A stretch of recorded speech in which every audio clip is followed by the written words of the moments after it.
thank you for joining me today.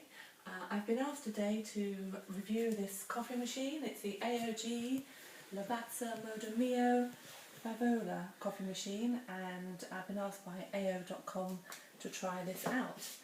Right, as you can see, it's quite a nice compact machine. It's quite sleek, got nice colours that go with my kitchen nicely, nice red and white. What we've got here is, first of all, you plug your machine in, turn it on, and here's the on-off button.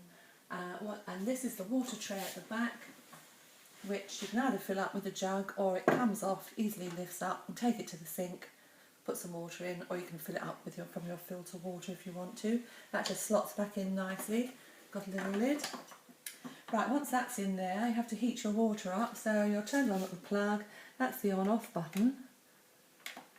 So I've now turned it on because I've had it heating up already. This will flash while it's still heating up. Because I've had it heating up, it's already ready to go, which is great.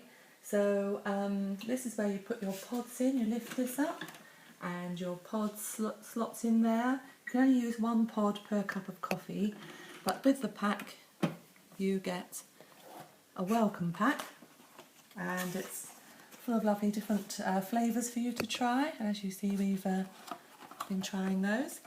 You also get a booklet with it, an AEG. That's multi-language, but the English is at the bottom.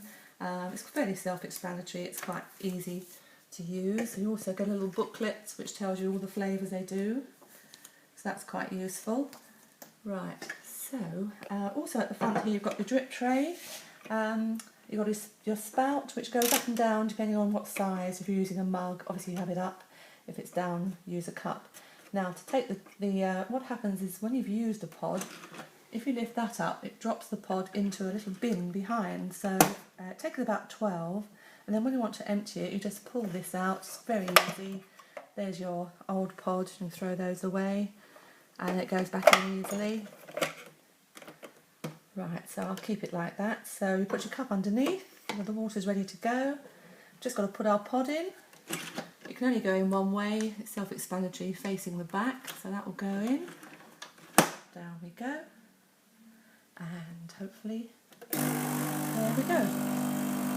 It has got quite a noisy vibration on this machine, but it does give good results, so it's worth putting up with the noise. And now, as you can see, the coffee's coming out. It hasn't got a switch off button, so you have to sort of be with it all the time, because you have to turn it off yourself at this button. They say about 2 minutes is probably the best time to leave it. So we'll just give that a little bit of time to come through. There it is, coming out. Nice delicious coffee. It looks very good, and it does quieten down after a while. Now I think we're probably, looks like it's coming to the end of its pod, and as I said before, it's only one pod per cup of coffee. Right, there we go, so we'll just turn that off. So now you have your lovely espresso coffee, and now we go to the steamer. So you have your milk ready in a jug or a mug, and this is the espresso button, so you push that. That will flash until it's heated up to the right temperature. So we've just got to wait for that to stop flashing.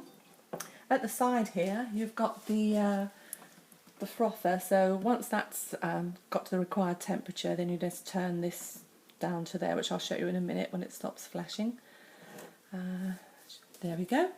Right, so you put the nozzle in under your milk, and then you turn this knob to the left. Keep moving it round so you get some nice froth. There we go. You can do it as long as you like, depends how much froth you like. I usually like quite a lot. There we go. Right, now we have some lovely frothy milk, so we go back to our cup of espresso and we pour that in. And there you are, a delicious cup of coffee. So I think you'll see this machine is very easy to use, and I recommend that you try one. And so, cheers!